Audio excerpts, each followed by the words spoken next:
I couldn't quite believe it. After 4 years, vacation at last. Off to the Mediterranean. To lie on a beach, to soak in the sun, to forget. Oh, mind your place, sir? Oh, no, that's all right. This yours? Yeah. Mind if I sit there? No. Oh, thanks very much. My name is Emery. Andrew Emery. How do you do? Andy to my friends. Well, 6 hours' time we'll be in Nice. Mediterranean in 6 hours. That's something, isn't it? First hop across, Mr. Drake. No, I made the trip before. Not as many times as I have, I bet. Business? No, vacation. I always say when it comes to a vacation, America's good enough for me. Oh, let me help you with that, Mr. Drake. You gotta get it real tight. It's all right. Just thanks. let me show you. I can manage. Oh, yeah, sure thing. Well, east, west, home is best. That's what I always say. Mr. Drake, take a look at this. That's something to go back to, isn't it? Yes, it sure is. You know, we've met before somewhere, Mr. Amory. Well, I think I'd have remembered if I'd had that pleasure, Mr. Drake. Sure, I know your face. Oh, no. I think it must be a face just like mine, huh? You know, Mrs. Emery always says, Andy never forgets a face. Yeah, you're lucky. I do. I remember yours, though. Oh, yeah. Do you mind if I borrow your paper? No, not at all. It might be a funny strip, but Yeah.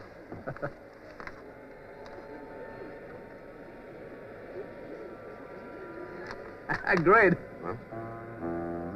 Mr. Amory wasn't pleased when I said I'd met him before. I'd even stopped him talking. Somewhere I'd seen that face. Oh, well, I had 6 hours to think about it. And then it came to me. He was right. We hadn't met, but I'd seen his photograph or someone very much like him on our records in the Washington files. Professional killer. Assassin for hire.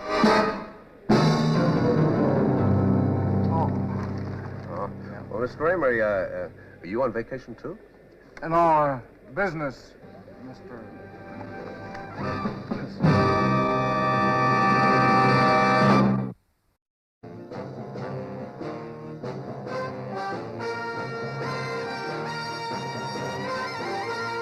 Every government has its Secret Service branch. America, it's CIA. France, Deuxième Bureau. England, MI5. A messy job? Well, that's when they usually call on me or someone like me. Oh, yes. My name is Drake. John Drake.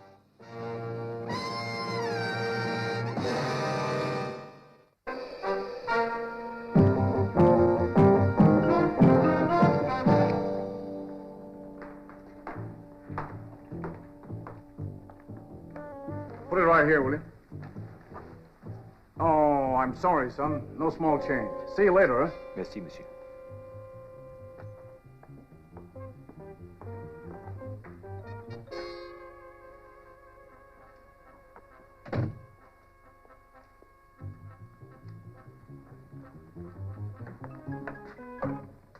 $351,462, please.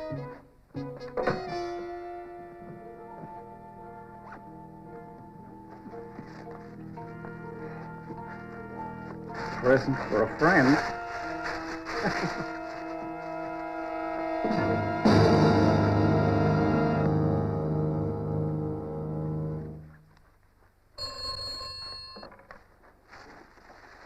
$351,462.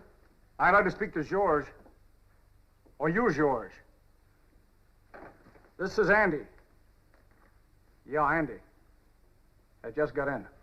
Room 608. You be over right away? Fine. Seeing you.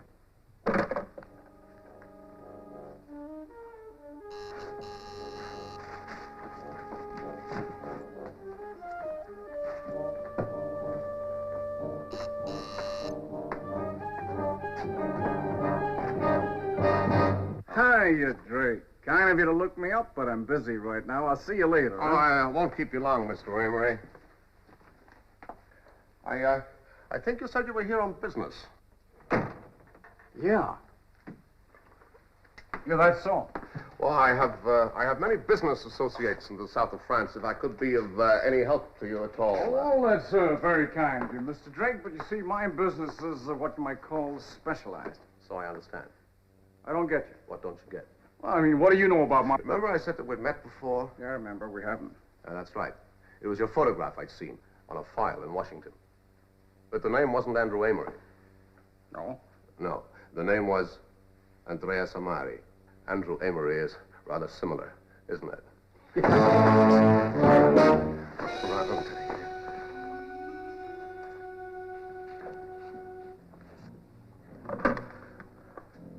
Hello? Get me the police. You're heading for a lot of trouble, Drake. I'm a respectable citizen. With a gun in your belt. Hello, is that the police? Would you get me Inspector Ahrens, please? Tell him it is John Drake as soon as possible. Yeah. Expecting someone? Hello? Hello, is that you, Marcel? Yes. Yes, this is John. No, I'm having, kind of a vacation.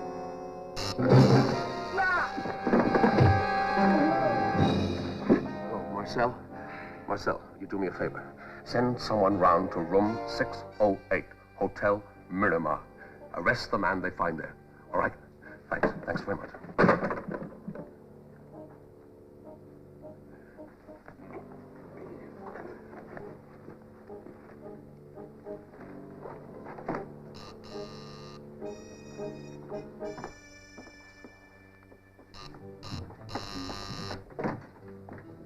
Andy? George? Yeah. You have a good trip? Oh, yeah. Fine, thanks. Ready? Yeah. Fine, well, let's get started. I'll ring for a porter. Oh, it's all right. I've only got the one back.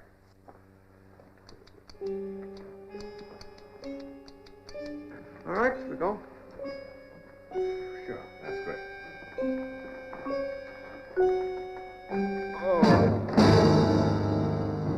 Well, we got you right into the villa.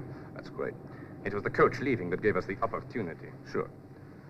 You're not much of a talker, Andy. I'm not paid to talk. When I saw the big boy in Paris and told him to set up, he said, I can get you just the man. He really knows both games. Yeah, I really knows both games.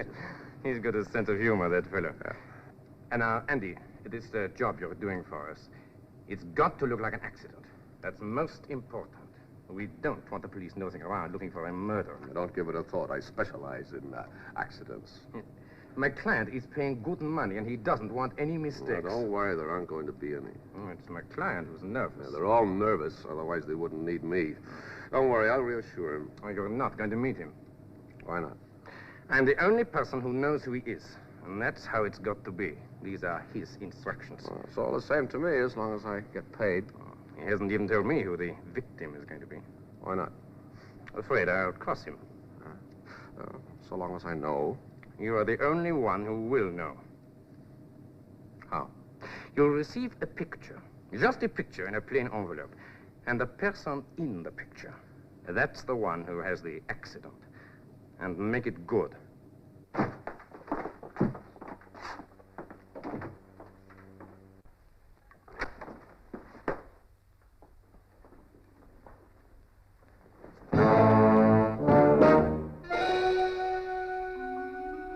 All this was strictly none of my business. But somebody wanted someone killed, and that somebody was willing to pay Amory a lot of money to do it. It was reasonable to suppose that the victim lived in the villa. I was now Amory. But what was I supposed to be? What was I supposed to be doing there? That remained to be discovered. Yes, what is it? Monsieur Gautier? It's Mr. Harrison, sir. Good afternoon, Harrison. How do you do? Thank you, Thomas. I am Mr. Barron's secretary. If you have any problems, you come to me. Well, anyway, you are presentable. Why shouldn't I be? So many people in your business have no background. Have you had much to do with very rich people, Mr. Harrison? It needs a great deal of patience. There is one thing. If you want to stay, don't get too friendly with Miss Veronica. Well, I'll do my best. Just don't do anything. I'll take you to your room. And then I'm sure Mr. Barron will want to give you the once-over. And how do you like it, sir? Well, this talk is too long. But Mr. Whitson took the most careful measurements, sir. He may have. My arms haven't shrunk. Look. This is Mr. Harrison, sir. Mr. Barron. Ah, Harrison. Nothing about guns? Should I? Oh, that's a cautious answer. It sits most comfortably on your shoulder, Mr. Barrow. You think so? Oh, yes, sir.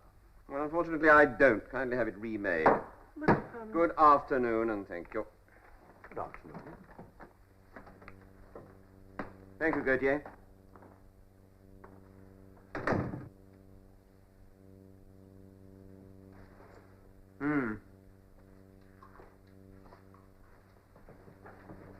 Over here. Just a small part of my collection. Now, let's see what the cautious Mr. Harrison can do.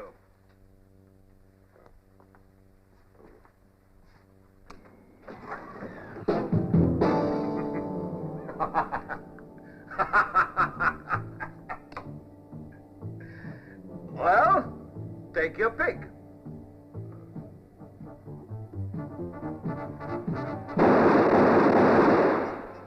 Not a bad little gun. Nicely sighted. Yes, you've shot before, all right. Well, leave it there. Ever tried clay pigeons? Yeah, I have. Good. I'll take him on sometime. It's my favorite hobby, as a matter of fact. They have the championships down here at the end of the month. I need some practice. Ah, Veronica, my dear. This is the gentleman you've been waiting for. Mr. Harrison, my niece, Miss Barron. How do you do? Hello, Mr. Harrison. When did you get in? Only just arrived. I hope Gautier has made you comfortable. Oh, yes, indeed, very. We want you to feel at home here. I'm sure I will. Shall we start this afternoon, or would that be rushing things too much? Oh, any time you say, Miss Barron. Good. I'll see you in 10 minutes. Fine. Do sit down, won't you? Thank you. Don't discourage her too much, Harrison.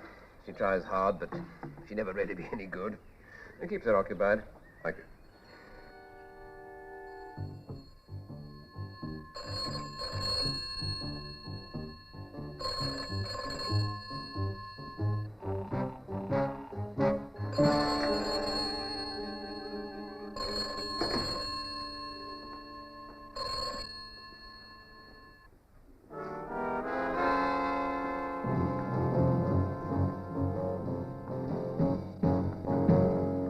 Mr. Harrison!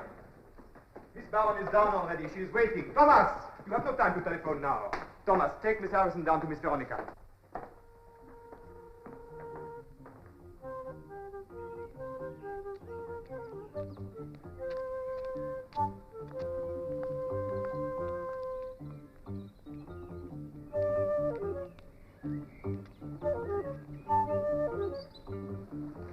Miss Veronica, sir.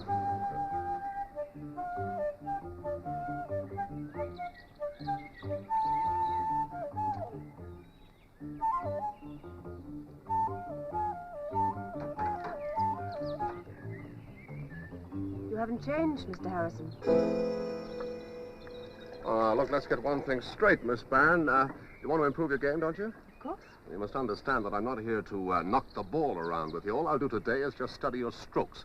I don't want to change your whole game. I'd prefer to improve on your natural style. But, Mr. Harrison, I want to concentrate on my backhand, and Lou told me that if I... Lou?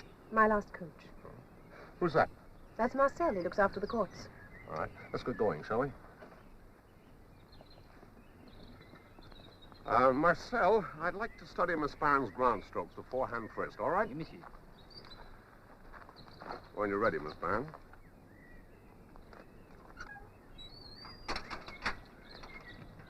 At last, I could see a part of the puzzle. Good at both games, he'd said. One game was tennis, the other was murder. Presently, I would receive a picture that would tell me who they intended to murder. And when I could, I'd hand the whole affair over to the police. And that couldn't be too soon as far as I was concerned.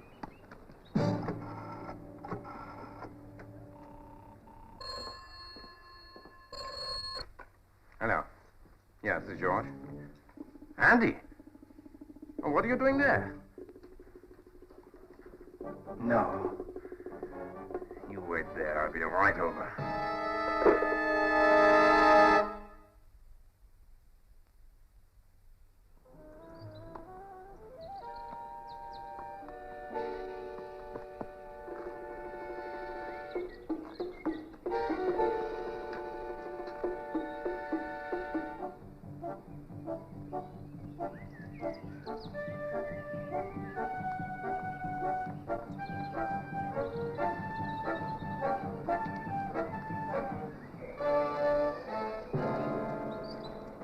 Ricky, this is Mr. Harrison, Mr. Claymore. How do you do?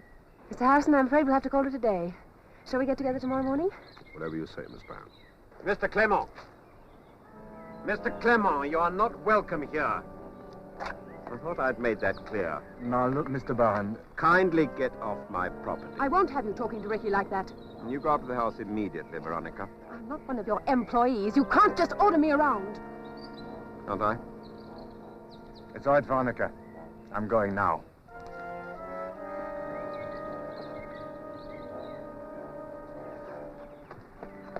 I'm sorry you should be exposed to our family quarrels, Mr. Harrison.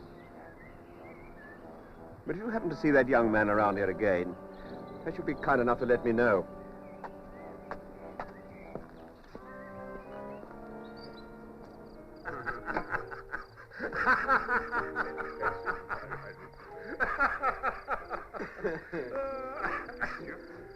Monsieur Perralier?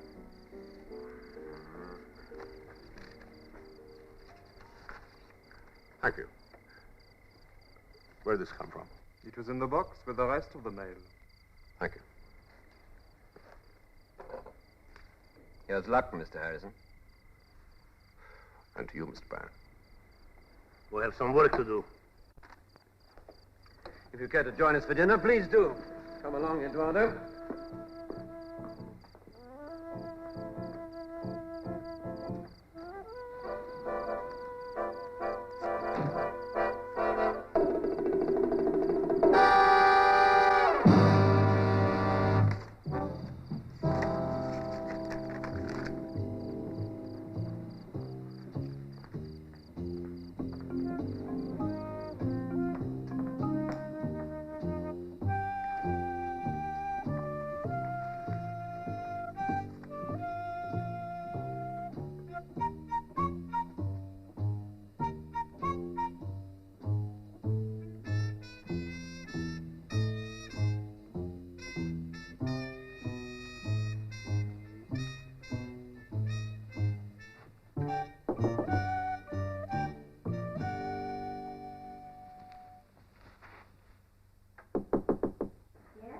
It's Harrison. I'd like to speak to you alone. All right, just a minute.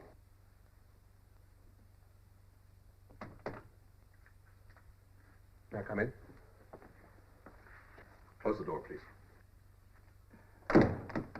I have some unpleasant news for you. Unpleasant? Yes, Miss Barron. I think that you're in danger. What's all this about, Mr. Harrison? Well, first of all, my name is not Harrison. I'm not a tennis coach. I think you better see this. What are you doing here, Mr. Drake? Why do we interest you? And why am I in danger? Miss Barron, can you think of anyone who would benefit from your death? Can you think of anyone who would benefit from your death? Well, of course not, apart from... My uncle, but it's How would ridiculous. he benefit? Well, I'm an heiress. I've been left a large fortune, but it's in trust. My uncle's the trustee. Well, that's no reason for his wanting to kill you, unless he's in trouble over money. No. But they say he's in business difficulties. If I died, my money would go to him. Yes, but do you think it possible he could do such a thing?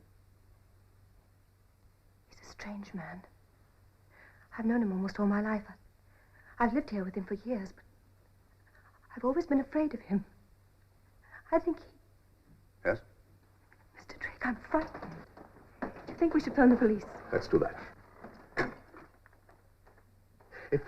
If you were afraid, why did you stay with him? He's my guardian. Oh, Thomas, get me the police, please, at once. Your father must have had great confidence in him to make him your sole trustee and your guardian. My uncle has a way of inspiring confidence. Yes? Are you sure? Thomas says the line's out of order. He can't get through the exchange. That's odd. Mr. Drake, I'm frightened. We must get the police at once. Look, there's a telephone in our private boathouse at the beach. Yeah. It has an outside line. Now, you go straight through the garden, past the tennis courts. Yeah? Please, hurry. Right. Lock the door.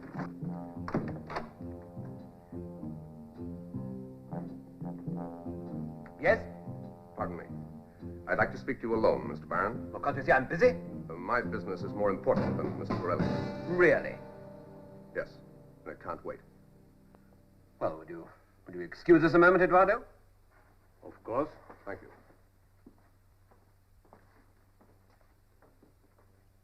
Mr. Harrison, I'm not accustomed to being interrupted in this way. I'm sure that nothing that you have to say to me is so important that it couldn't wait. You think I'm a fool? I don't understand. You hired me through Georges to get rid of your niece, didn't you? To get rid of my niece? Yes, kill her. Convenient accident. Are you mad? No, Mr. Barron, quite sane. Of course, Georges didn't tell me it was you, but it didn't take much of a guess. Oh, now, don't get scared, Mr. Barron. Everything's going ahead according to plan. No trouble, no complications, as long as you agree that the job is worth a whole lot more than you're paying me. Who are you calling? The police. That's a joke. Oh, Thomas, call the police. Tell them I want them here immediately. Really? Well, come in here right away and bring Gautier. Don't tell me you didn't know the outside line was cut, Mr. Barron. Mr. Barron, if you're so anxious to phone the police, why don't you phone them from the boathouse? The boathouse, Mr. Barron. Look, let's stop playing games, shall we? I see. Thank you, Mr. Drake. Now, perhaps you'll be good enough to tell me what all this is about. Let's call the police first, shall we? I'll send a car right away. No, phone them from the boathouse, Mr. Barron. But that's not an outside line. Are you sure of that? You wouldn't fool me. Gautier, the telephone seems to be out of order. Go down to the boathouse and call the police. But that would be no use, sir. The line comes through the switchboard, here. Does Miss Veronica know that? Well, of course, sir. Oh, no. That's very interesting.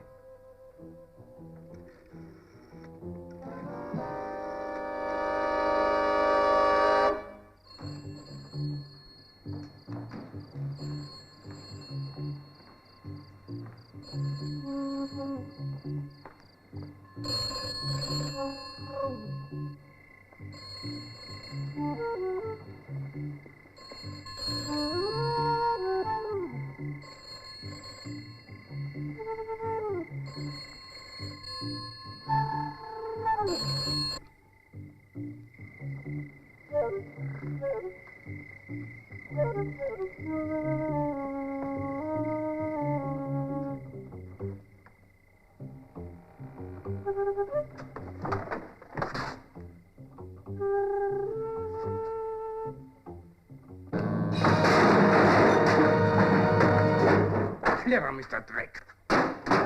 We can make it short and sharp or very unpleasant. What do you want? Who put you onto us? How much do the police know? Well, I know you won't believe this, but it was just a coincidence. I saw Amory's photograph on a file in Washington, and Georges thought I was him, and from there on, I played it off the cuff. You're a liar. Oh, it's the truth. Clever idea of yours, Ricky, sending me that photograph of Veronica instead of the real victim. Shut up. Instead of Mr. Barron. Oh, yes, Ricky, a pleasant dream while it lasted. Marry Veronica, and with the guardian of her fortune out of the way, you'd be a very rich man, wouldn't you? Shut up. But you should never trust these society girls. When we put pressure on her, she gave you away. I said he was a liar. She just phoned from the house. That's what I wanted to know. Cut it out, will you? Have you been in touch with the police? All right, time's up, gentlemen. All right, Mr. Barron!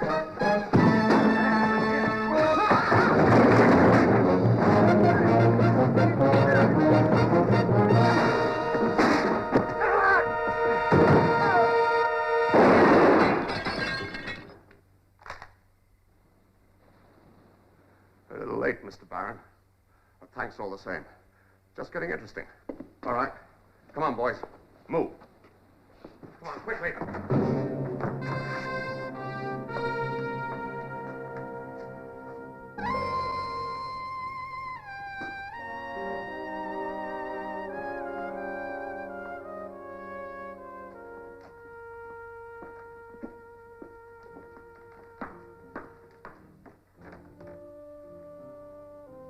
Arthur Barron was a man with a big heart. Obviously, he understood that Veronica was not the principal culprit, but the victim of infatuation.